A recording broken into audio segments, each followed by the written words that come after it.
احنا النهارده سادس برانك فيديو لينا بيجلز. تخيل كده وانت ماشي في الشارع واحد وقفك قال لك امك اسمها ايه؟ هتعمل ايه؟ يلا نشوف رد فعل الناس. بقول لحضرتك ايه يا باشمهندس؟ وفين القلم؟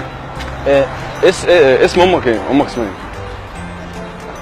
نعم. امك اسمها ايه؟ انت اللي انت بتقوله ده ده كل الناس عدت وقالت ومحدش قالت ايه؟ ما عادش يتكلم والله. قالت ايه؟ انا عشان ما تطفيش السيجاره في وشي. ايه طيب في قال ايه؟ يا اللي انت بتقوله ده اسم ام مين يا ابني؟